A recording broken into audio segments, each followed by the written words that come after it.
So the next speaker is Pijush Ghosh, who is going to talk about pseudo-unitary transformations and solvable models of vector nonlinear Schrödinger equation with balanced gain and loss. Please go ahead. Good morning to everybody. I'd like to take this opportunity to thank Manush and Bhabani for the invitation.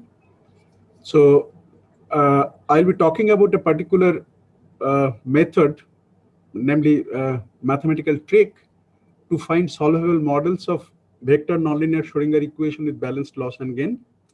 And this is the reference. Uh, uh, you may consider this one for details. Now, the outline of my talk is the following. First, I will introduce basically overview what nonlinear Schrödinger equation is. And then uh, in the previous talk, we have seen that Carl talked about various types of generalizations of, the PT idea was initially introduced in the context of quantum mechanics, but it was generalized to other areas also. One such area is that PT symmetry inspired nonlinear Schrödinger equations. So I will briefly review the main developments in this field, namely if we allow some external complex potential, but that is PT symmetry, then how the solutions look like or their properties and their relevance in the context of physical systems.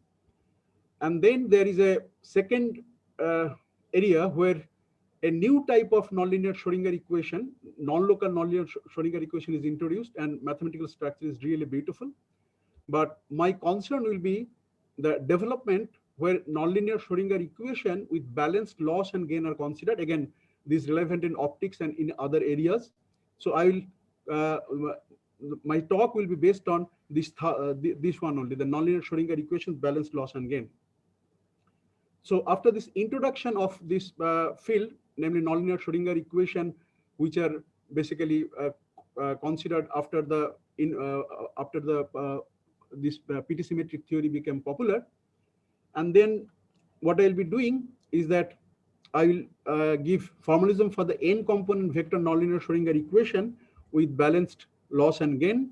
And this is the main result that I'll show that for a class of nonlinear vector nonlinear Schrödinger equation with balanced loss and gain, one can map it via pseudo-unitary transformation to the solvable Markov system of vector nonlinear Schrödinger equation. So effectively, this n component vector nonlinear Schrödinger equation with specified type of nonlinearity with balanced loss and gain can be solved analytically. And then I will consider a specific example, this two component vector nonlinear Schrödinger equation. I will show that explicit construction of the solutions and present the expression for the power, and we'll see that in absence of balanced loss and gain, there is no oscillation with respect to time. But whenever this balanced loss and gain is present, then solitons, this power oscillates with some periodicity. And then finally, I'll not go into detail, but whatever generalizations of this basic result have been done by our group, I'll briefly summarize that. And then finally, I will conclude. So this is the example of, this is basically nonlinear Schrödinger equation. And you see that the psi star psi, this is the nonlinearity. In fact, nonlinearity could be of any form, but here I will be talking about only this cubic nonlinearity. And here psi is a complex scalar field, and this is partial derivative with respect to t, psi t, and double derivative, partial derivative with respect to x. This equation is relevant in optics. It describes wave propagation in nonlinear media. If we add some confining potential and consider the higher dimensional generalization of this equation, then that is known as Gauss-Pitaevsky equation, and that is relevant in the study of Bose-Einstein condensation. Also, it appears in the description of plasma, gravity waves, alpha helix protein dynamics. This is some kind of universal equation, appears in apparently disconnected many areas. The mathematical structure is very beautiful for this equation. This has a Hamiltonian structure, and classical system is integrable, solvable. It admits various types of Soliton solutions. And in fact, whenever one studies integrable system, then this nonlinear Schrödinger equation is taught as a prototype example, because inverse scattering transformation and Lax pair formulations, all these things can be understood in a very simplified framework. The quantum system, when you quantize this, basically it gives non-relativistic quantum field theory. And if we project it to n particle sector, then it gives a Bose gas particles interact with each other through delta function. And again, this quantum system is also integrable, and this is related to Linear model. Thermodynamics has been studied by Young. Korepin considered exact correlation functions for this. And whenever this delta, we take strong repulsion, then it's related to Tonks-Girardeau gas. So the system itself appears in many diverse areas, and both the classical system and the quantum system are very interesting from the viewpoint of physical applications. Now, we have heard in previous talk by Carl that this PT symmetric approach to differential equations or integrability has been studied over the years for many equations. For the case of nonlinear Schrödinger equation, as I mentioned, there are basically main three developments. The first development is that we add a potential term which is complex, but this is PT symmetric, where in one dimension P is parity transformation is defined as simply x goes to minus x, t goes to minus t. Okay, and of course this I goes to minus the complex conjugation. So under PT, this potential is invariant. Now, for delta is equal to 0, it defines the standard non-relativistic quantum mechanics. And for various types of complex potential, the quantum system has been studied, and there are quantum bound and scattering states for several V. Okay, but our interest is for delta naught is equal to 0. For delta naught is equal to 0, we treat the system classically, and there are stable nonlinear modes. And not only that, I mean, there are, for some cases, there are exact analytical stable nonlinear modes also. And there are also novel features, namely swinging and self-trapping, unidirectional Soliton flow, non-reciprocity, I mean, also this is a good model for studying exceptional point and PT symmetric phase transitions. Okay, I'll not go into all these details, but the interested persons may consult this reference. This is a review article basically where all these developments, and there are many, are described nicely. The second type of Schrödinger equation, PT inspired Schrödinger equation, nonlinear Schrödinger equation, is this one. Here you see that compared to the previous one, here psi star minus xt, not psi star xt, and this is non-locality because psi at x is related to, I mean, this nonlinear interaction psi star at minus x. And if we consider the stationary state, then this term, this is basically self-induced potential, then this PT symmetric, because you can see here again, PT acting on psi star minus x0 psi x0 gives back psi star minus x0 psi x0.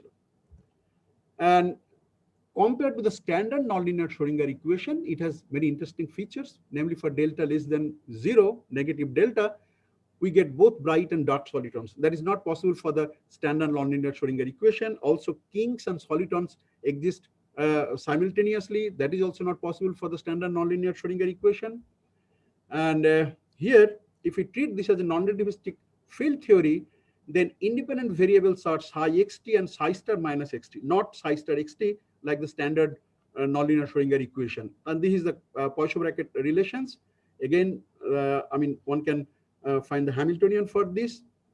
Now note that this H is complex valued. So if we quantize this with suitable quantization condition, then it is expected that this might give you non-Hermitian Hamiltonian. But the interesting point is that if we, instead of Hamiltonian density, if you consider total Hamiltonian, this is real valued. So what is this consequence for the quantum theory? That is not clear. Or I should not say not clear, but it has not been investigated yet. Okay. Now again, this is integrable through, I mean, one can construct Lax-Baer formulation, and then via AKNS scheme, inverse scattering transformation, one can find exact solution, n-soliton solutions. The discrete nonlinear Schrödinger equation corresponding to this or multi-component generalization of these are also integrable and have been studied in the literature. Again, I don't give any specific reference for this Hamiltonian. I just had a question. When you Yeah. say multi-component generalizations, you mean with very specific coefficients, right? Very specific. No. Multi-component means we have only one field. There are many fields: psi1, psi2, psi3. Right. But the coupling between the different fields, the coefficients in front of those couplings are supposed to be very special to maintain integrability, or Yeah. It has to be special, not for any arbitrary coefficients. And what is the so is it for all same coefficients, like all constant coefficients, same coefficients? Is that the case in which it is integrable, even the multi-component case? Yeah. Okay. Thanks. So the single component model integrability was shown by Ablois and Muslimani, and this, for the two component n component, this was the integrability was shown by Sinha and Ghosh. Okay. Now this third part, basically rest of the talk I will concentrate on this and the result. So nonlinear Schrodinger equation with gain and loss. So this is the typical one component nonlinear Schrodinger equation. If we add a term like this, then depending on whether gamma is positive or negative, this will act as loss or gain terms. So just to have a feel for this, we define density and current under the standard technique for deriving the continuity equation. This is the form. And again, if we define the number operator of the power, then we see that this dndt satisfies this equation with this solution, and n decays for gamma greater than 0, and n grows for negative gamma. Okay. So basically, if we add a term like this, then we can bring gain or loss to the solutions. Now, just what do you mean by balanced loss and gain? So in order to study balanced loss and gain, we just to explain the idea, let me take two complex scalar fields, psi1 and psi2, and in terms of compact notation, I express it as a column vector. Now you see that this is the equation. So this is minus I gamma psi1, so this gives gain, and here it is loss, okay? Because the sign is opposite and the coefficient is exactly identical.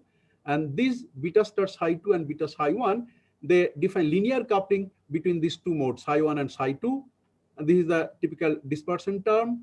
And again, this is the nonlinear coupling where M1 is 2 cross 2 Hermitian matrix, M2 is separate n cross n Hermitian matrix. Okay, so this is the typical model, and what Carl was talking about in some cases balance loss and gain coupled. So basically, that is generalization for this particular nonlinear Schrodinger equation model. Now, again, this system, particularly for the two-component system, has been studied extensively, and the review article I mentioned a few minutes back, again, one can consult the review article for the detailed results. Here, just I forgot to mention that in the terminology of optics, this psi1, psi dagger M1 psi and psi dagger M2 psi, they contain self-phase modulation, cross-phase modulation, and four-way mixing terms. And this parity operator is defined as this Pauli matrix sigma 1, psi goes to sigma 1 psi for the field. And of course, tau is a time reversal operator, t goes to -2, and basically this complex conjugation. And for delta is equal to 0, when we consider linear problem, this is PT symmetric. For delta not is equal to 0, in general, this is not PT symmetric, but for M2 is equal to sigma 1 M1 sigma 1. If M2 and M1 satisfies this relation, then this system is PT symmetric. Okay. Now, as I said that again, the system has been studied, this two-component system, from the concept of solitons, breathers, power oscillations, solitonic switch, exceptional points, PT symmetric phase transitions. And again, please refer to the review article by Konotop et al., where all these results are summarized nicely. Okay. Now, before presenting our result, what I want to do is that the previous two-component model, I want to write in a more compact form using Pauli matrices, and then sigma plus minus is half sigma 1 plus minus I sigma 2. And of course, for my result, I take both M1 and M2 should be identical, M. Now, the previous equation can be written in this compact form in terms of Pauli matrices. Now, in order to generalize it for any n component field, let me introduce B Hermitian matrix, C Hermitian matrix, M is also Hermitian, and I define A as B plus I and this matrix. And note that although B, C, M are Hermitian, A is not. A is non-Hermitian, and trace of this diagonal matrix which mimics this balance loss and gain, that is equal to 0. And these two terms, they mimic this coupling between different components. Okay. For practical calculations, when you consider n component, then these matrices may be expressed in terms of SUN generators, so that calculations will have some. I mean, it will be convenient for some calculations. Now, for the n component case, we write in a component much compact form as I del t plus IA, where A is defined here, psi minus psi xx, and this nonlinear coupling. Now, note that this one, this d naught, this resembles temporal component of covariant derivative with complex gauge potential. Okay. Now, the n component equation, we can write down the Hamiltonian for this.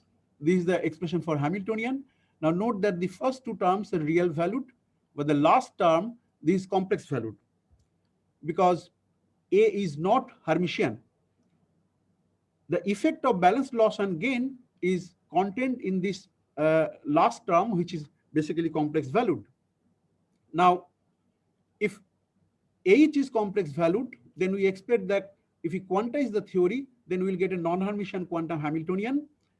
And this non-hermiticity is introduced via mass term for P-symmetric relativistic field theory also. There are many work on P-symmetric relativistic field theory. They are one of the ways to introduce this non-hermiticity is through mass term. So we see that same feature arising here in the context of non-relativistic field theory also. Now, this M is real valued provided M is pseudo-Hermitian, M pseudo-Hermitian. I will explain the concept of pseudo-Hermitian later. For the time being, take it as that if M is A is M pseudo-Hermitian, then M is real, so Hamiltonian is real, and with suitable quantization condition, one get Hermitian quantum Hamiltonian. There is a second point related to this. If we define E as dt dx, this Hamiltonian density, this may not be bounded from below even for delta less than 0. Delta less than 0 makes it positive, but you see that M can be anything, and this is also not positive definite. So it may not be bounded from below, but we note that when E is necessarily semi-positive definite for M pseudo-Hermitian A and a positive definite M. Okay. Now, brief review about pseudo-hermiticity and pseudo-unitary matrices. If we have O some non-Hermitian matrix, then we call it eta pseudo-Hermitian if it is related to its adjoint through this similarity transformation. Now, there may be several eta satisfying this relation, but for any eta, O eigenvalues of O are not necessarily real, but O admits entirely real eigenvalues if we can find or if there exists some positive definite eta, which we call eta plus. There is a related concept called quasi-hermiticity. Basically, one can define rho as square root of eta plus, and one can show that this O is, through similarity transformation, O is related to some Hermitian operator. Okay. Now, basically what happens is a change of basis, and curly O hat is Hermitian in a vector space where we end up with the metric eta plus. Okay. How do we define pseudo-unitary matrix? Pseudo-unitary matrix is defined as U dagger eta U is equal to eta. Note that if eta is identity matrix, then we get back the standard definition of unitary matrix. But if eta is not identity matrix, then we get a pseudo-unitary matrix. Now, any unitary matrix can be represented in terms of exponential of some Hermitian matrix. Similarly, the pseudo-unitary matrix U can be represented in terms of e to the power I O, where O is pseudo-Hermitian. Okay.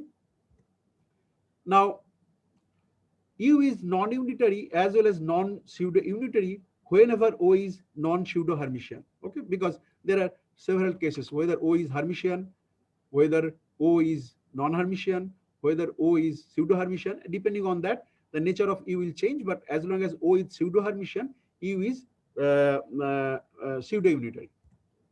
Okay.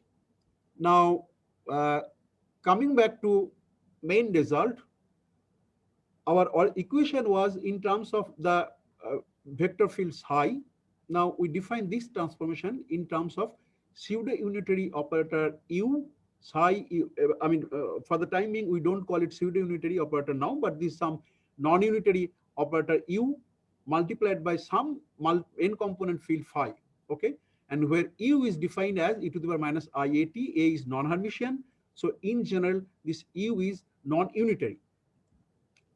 Now, if we substitute this equation in my original equation, then the equation satisfied by phi is having this form where G is U dagger mu.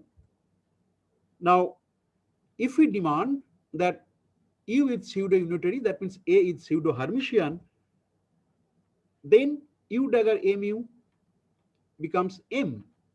And if it is M, then whatever we get is that Markov system up to some unitary rotation followed by some scaling transformation. And Markov system of nonlinear Schrodinger equation is integrable, exactly solvable. N-Soliton solutions have been constructed. So basically what we have done through this pseudo-unitary transformation is that we have mapped the original equation with balance, loss and gain to an equation where this balance, loss and gain are completely removed. But note that this transformation is not unitary. So you cannot say that the original equation and the transformed equation are in terms of gauge equivalent. Okay, because of non-unitarity nature or the pseudo-unitarity, the different physical observables calculated in these two theories will be different. One of the consequences is that power oscillation, and I will show that. Okay, now what if A is not M pseudo-Hermitian? Because this mapping is valid where G will not be equal to M. G will be equal to M only if it is pseudo-Hermitian. A is M pseudo-Hermitian. But if it is not M pseudo-Hermitian, then and A is non-Hermitian, then this equation still holds. For these cases, there are three cases, namely if the original equation is time independent, then after this mapping, nonlinear coupling of the transformed equation becomes time dependent. If original equation M is time dependent, then basically nonlinear coupling, time dependence of the nonlinear coupling gets modified. The third one, this is the important for constructing solvable models. Suppose the original equation in terms of psi, the MT is time dependent and it has specific time dependence of this form where lambda j, any basis can be used. Here I have written in terms of generators of SUN and alpha j are real constants. If MT is having this form U dagger minus T lambda j UT, then you can see that G, this is the expression U dagger MT UT, can be written as similarly simply in terms of generators of the SUN groups, and here is no time. And again, this reduces the field equation satisfied phi to the Markov equation. Okay, again that is exactly solvable, integrable, and all its nice properties. So for this third case, what we do is that we consider a non-autonomous equation with the specified M, and that we map to solvable Markov system. Okay, so these are the two main results for any n-component nonlinear Schrodinger equation with balance, loss, and gain with cubic nonlinearity of the specified form. Now, I would like to present some example here. Again, we come back to this two-component example I talked about a few minutes back. So this is my, again, two-component psi. These are linear coupling, beta star sigma plus beta sigma minus, and this is this balance loss gain term and typical nonlinear coupling term, and this is the dispersion relation. Now, what we have to do, we have to find a positive definite M. I have not specified yet what is the form of M. Now, in order to be a positive definite M, and of course it has to be A has to be pseudo-Hermitian with respect to positive definite M, we find that if M has this form, then this is positive definite, and not only that, we'll get some M pseudo-Hermitian A also. So this is alpha naught I is 2 cross 2 identity matrix, and alpha is basically a parameter, and this is positive definite. One can check easily. Whenever alpha naught is greater than mod of alpha, then this is positive definite. Now, condition for M pseudo-Hermitian A is that alpha naught by alpha is equal to mod of beta by tau sine theta alpha minus theta b, where theta alpha is the phase of the complex parameter alpha, and if theta b is the phase of the complex parameter beta. And this should be greater than is equal to 1, because this follows from positive definite M. Alpha naught should be greater than mod of alpha. Now, while mapping psi to phi, the pseudo-unitary operator U is there, and if you express, simplified form, then U has this particular form, I cos theta t, and again this A is here, sine theta t. And here theta is defined as square root of beta square minus gamma square. Note that beta is the linear coupling term and gamma is the this gain loss coefficient. So if gamma is greater than mod of beta, then basically this cos and sine theta functions, these trigonometric functions become hyperbolic functions. So the original, if the transferred solution phi may be periodic, well-behaved solution, but the original solution in terms of psi will have growing solution. It will grow with respect to t. So the condition is that gamma, the gain loss parameter, in order to have periodic solution for the psi, must be within this range. And of course, we can write down coupling with this and this relation. We can see that for gamma greater than 0, this phase difference between theta alpha, alpha and beta should be within the range of 0 and pi. If gamma is negative, then it should be between pi and 2 pi. Okay, so everything is consistent, and since gamma is less than mod beta, so here also you can see that mod of beta by mod of gamma should be greater than 1. That is satisfied because sine cannot be greater than 1. Okay, so everything is consistent. Now, we don't present here multi-Soliton solution. Just to give you the idea, I just present here one Soliton solution, and that is for delta is equal to 1. And the power is psi dagger psi. If one calculates this, then one can see that this is the expression for the power, where omega is any arbitrary two-component complex vector. Kappa and beta, V are constant. Basically, V is related to the speed and kappa is related to the amplitude. And this solution is multiplied by this nt, where nt has this expression 1 plus n1 sine square theta t, n2 sine square theta t. Theta, you recall, is root over beta square minus gamma square. Okay, so as long as gamma is less than mod of beta, then these are periodic functions. But if it is greater than beta, then this becomes hyperbolic functions. And then again, there is a problem here. N1 and N2, I have not written here the explicit forms. They are a bit messy. That they depends on this arbitrary complex vector omega and the parameters gamma and beta. And from that expression, one can, one finds that if gamma is taken as 0, then N1 and N2 is equal to 0. So that means NT is simply 1 and no power oscillation. So power oscillation is there only if balance, loss, and gain is present. Now, this period of oscillation increases as gamma approaches mod of beta, and when gamma exceeds mod of beta, then this is unbounded growth of the power. Okay, P is unbounded for gamma is equal to beta. So what I would like to point it here is that you see that balance, loss, and gain system, nonlinear Schrodinger equation is balance, loss, and gain system. There are different types of it have been studied in the literature. The main approach is either numerical simulation of the differential equation or perturbative method. For some cases, under special reductions, exact solutions have been found. But here we have one example where it's exactly mapping to a solvable model, and we can calculate power and then n Soliton solutions, and whatever relevant physical quantities are. Okay, I have not, of course, presented here. I have presented only one, this power, because this power oscillation is a new feature.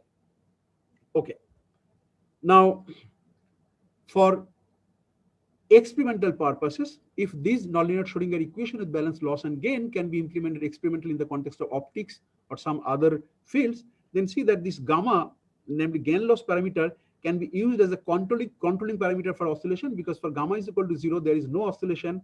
As gamma is increased, period of oscillation increases, and after this critical value, because this signifies this PT symmetric phase transitions, when it goes beyond this value, then there is no oscillation, there is unbounded growth. Okay, so practical purposes, gamma may be a controlling parameter. Okay, now again, just I mentioned my results. I will not go into detail. How to generalize these equations for say n components. One simple-minded generalization is that if we consider 2m component, that's even component vector nonlinear Schrodinger equation with pairwise balanced loss and gain. Pairwise means suppose 1 and 2. 1 is gain, 2 is balanced loss.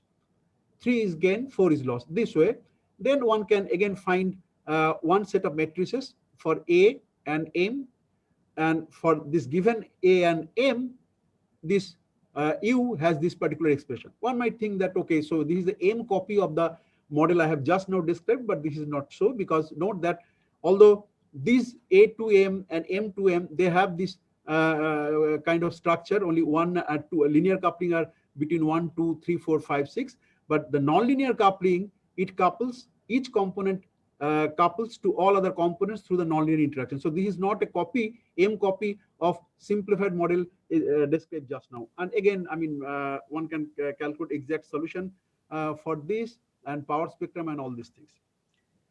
Another possibility I have not talked about, but I am working on, is now that for odd cases, one can express this AM in powers of, as a linear superposition of generators of SUN.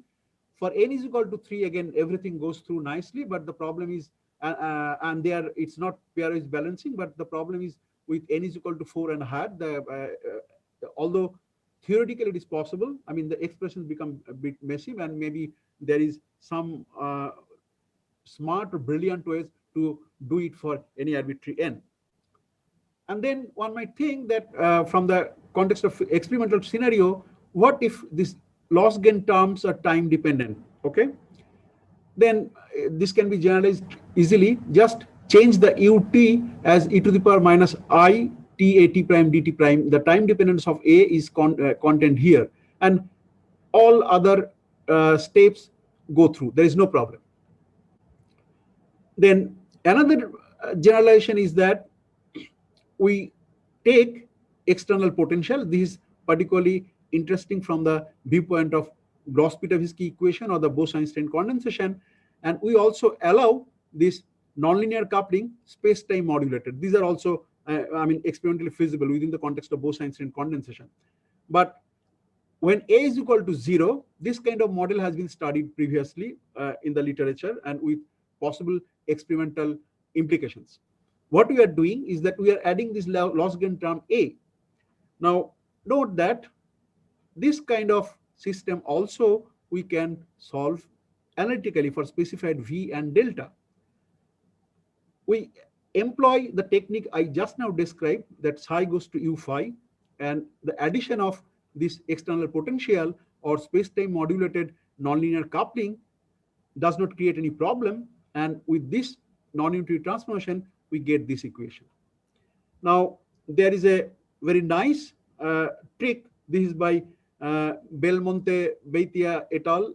This reference is for single component nonlinear Schrodinger equation, but it has been generalized by the same group for the multi-component vector nonlinear Schrodinger equation, where they use they analyze this partial differential equation from the viewpoint of Lie algebraic operators, and they find some similarity transformation which maps this one to Markov system.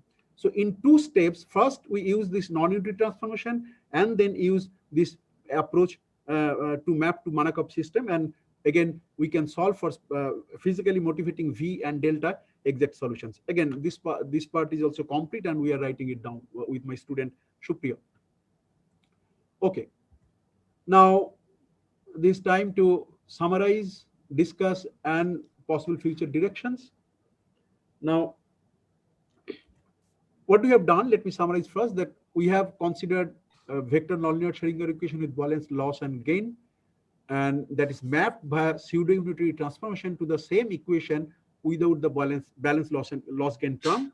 Since the operator U is pseudo-unitary, so the original equation and mapped equation, if you calculate these different observables, they are different. And I have shown through one example through power oscillation.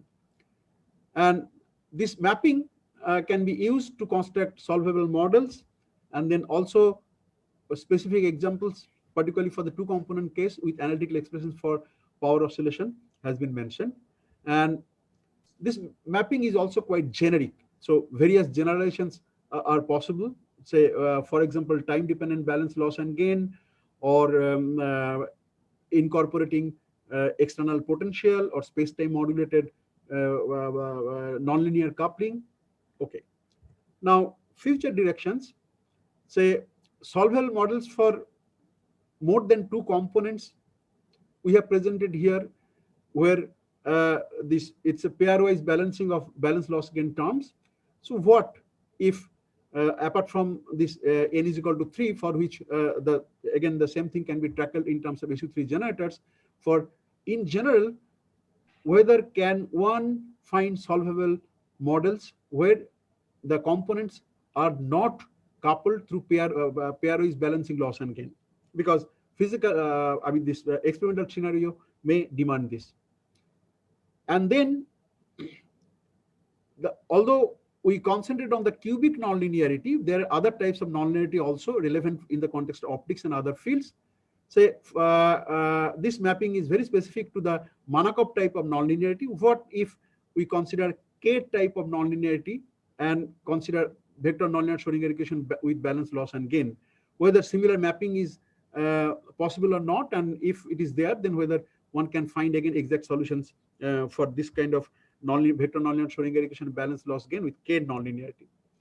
And then one important part is that quantization of H. As I talked, that H contains a complex value term. So upon quantization with suitable boundary condition, there is going to the Hamiltonian is going to be non-Hermitian. So again, the whole problem deals with quantization of a non-Hermitian non-relativistic field theory. Okay, and that complex value term becomes real valued for the case of M pseudo-Hermitian A. So there is some kind of transition depending on the parameter. So that part is to be explored.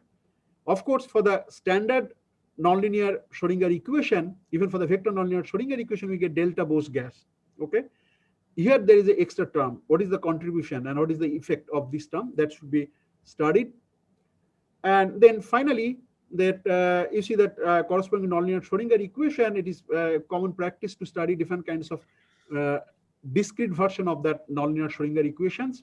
So one possible way of extending this is that discrete vector nonlinear Schrödinger equation with balance, loss and gain, oligomers, and other lattice models. There are many other lattice models where this system with loss and gain have been studied in the classical as well as in the quantum domain. Whether those things can be again reanalyzed from this viewpoint, whether there is some kind of pseudo-unitary transformation or not, that is to be seen. Okay. Thank you for your patience. Thank you, Pijush. I'm going to read out the questions on chat window. So yeah, sure. There is one question by Yogesh Joglekar on conserved quantities. So the question is, are there any conserved bilinears of psi, unlike the power or norm, which is not conserved? So are there any conserved bilinears of psi? Yeah, we have not calculated explicitly, but one can do that, because you see that the model we are mapping is Markov model, which is integrable, and there are infinitely many conserved quantities. So we use the mapping to construct all those integrals of motion for the original model also. But we have not done it explicitly, but we would expect that there should not be any problem. Okay, okay. Thanks. Tanmay Das, was it?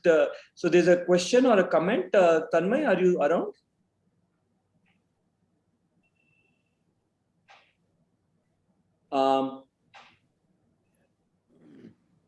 Hello, Tanmay. I think you can read out that, Manoj. Okay. So the question is, since U is unitary, O in the exponential of U equal to U equal to e to the IO should be anti-Hermitian.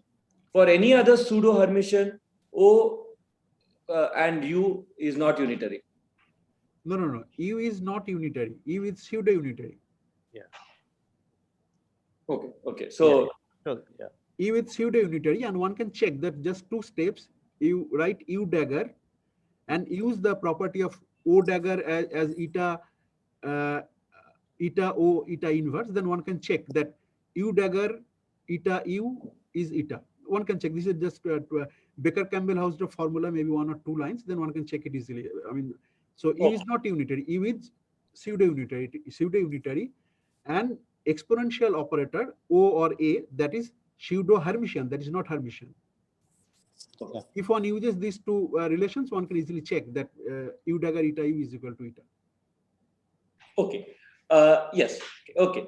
Thanks. So, I guess Ranjan, you can start sharing your screen for the next talk. And thanks a lot, Pijush, for your nice talk. And please, for those who have questions, please email Pijush and continue these discussions. Thank you very much, Pijush. Okay. Thank you, Manoj. Thank you.